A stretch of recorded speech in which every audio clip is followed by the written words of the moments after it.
HOA Karens, war widow's wedding photo. Didn't know my uncle's a state senator. The moment I stepped into the community center, I knew something was horribly wrong. The air crackled with tension, like the static before a storm, and the crowd's whispers sliced through the room like knives. At the center of it all stood Karen, smirking, her manicured nails clutching a shredded photograph as if it were a trophy. I'm Lisa, a 28-year-old graphic designer who moved to this sleepy HOA neighborhood to escape the city's chaos.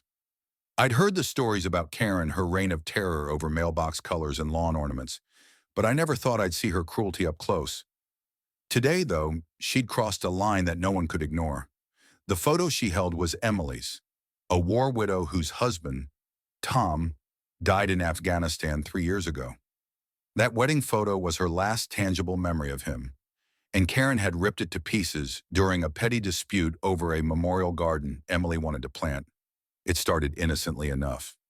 Emily, a soft-spoken woman with tired eyes and a heart too big for her fragile frame, had proposed a small garden in the community lot to honor Tom.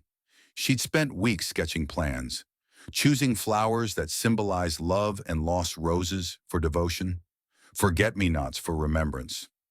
The HOA meeting was supposed to be a formality, a quick approval for a project that would hurt no one. But Karen, the self-appointed queen of the HOA, saw it as a personal affront. "This isn't a cemetery," she'd snapped, her voice dripping with disdain. "We don't need your sob story cluttering our property value." The room had gasped, but Emily held her ground, clutching the framed photo of her and Tom on their wedding day, her in a simple white dress, him in his crisp military uniform, both beaming with a love that felt eternal. She explained how the garden would be a quiet corner, funded entirely by her savings. Karen wasn't having it. "You're not special," she sneered, leaning forward in her chair like a predator. "We all have problems. Your dead husband doesn't get you a free pass." That's when things escalated.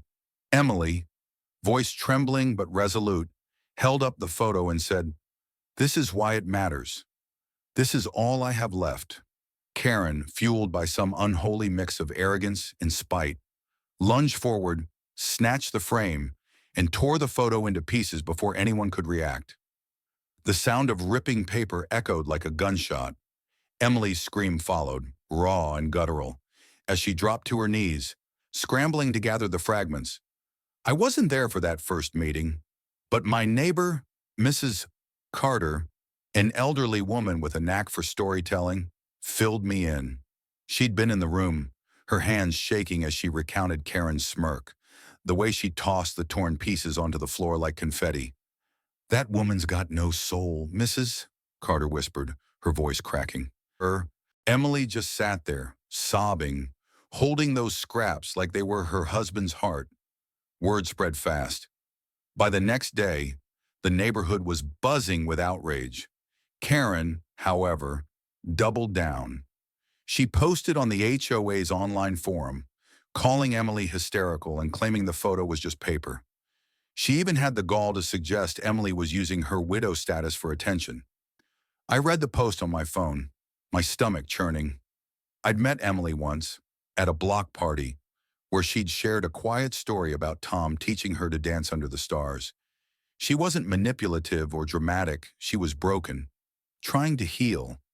Then came the twist I didn't see coming. My uncle, Senator Robert Hayes, happened to be visiting me that week.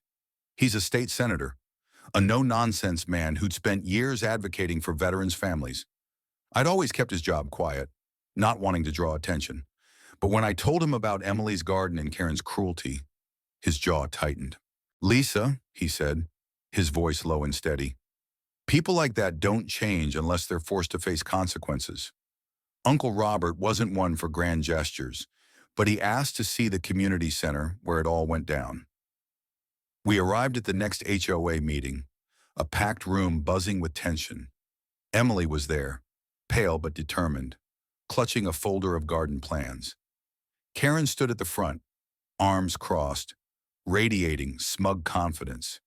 She had no idea who my uncle was, and I wasn't about to tell her. Not yet. The meeting began with Karen dismissing the garden proposal again, claiming it violated aesthetic standards. The crowd murmured, restless. Then Emily stood, her voice steady despite her trembling hands. "This isn't about aesthetics," she said.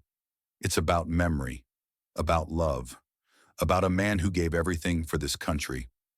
She held up a new copy of the wedding photo, pieced together from scans, the cracks still visible. The room fell silent, the weight of her words sinking in. Karen laughed, a sharp, mocking sound that made my blood boil. "Oh, please," she said. "You're not the only one who's lost someone. Get over it." That's when Mrs. Carter, the elderly neighbor, stood up, her cane tapping the floor. "You're a disgrace," she said, her voice cutting through the room. "You tore that girl's heart apart, and you're proud of it." The crowd erupted in agreement, voices overlapping in a wave of anger. Karen faltered, but only for a moment. "This is my HOA," she snapped. "I make the rules." That's when Uncle Robert stood, his presence commanding silence. He introduced himself, not as my uncle, but as Senator Hayes, a public servant who'd spent years fighting for people like Emily. The color drained from Karen's face as he spoke, his voice calm but razor sharp. "I've heard about your actions, Ms. Karen," he said. "Tearing up a widow's wedding photo isn't just cruel, it's a violation of basic decency. And I'm here to ensure it's addressed." The room exploded in cheers, but Uncle Robert raised a hand.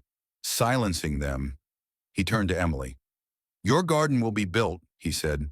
"I'll personally fund it if the HOA won't." Then he looked at Karen, his eyes cold. "And you, ma'am, will face consequences for your actions. I've already spoken to the State Ethics Board about HOA misconduct. They're very interested in your leadership." Karen's smugness crumbled. She stammered, trying to deflect, but the crowd wasn't having it. People started shouting, recounting other times Karen had bullied neighbors finding an elderly man for a faded mailbox, threatening a single mom over a kid's tricycle. The stories poured out, each one uglier than the last. Emily, still clutching her photo, looked at Karen with a mix of pity and resolve.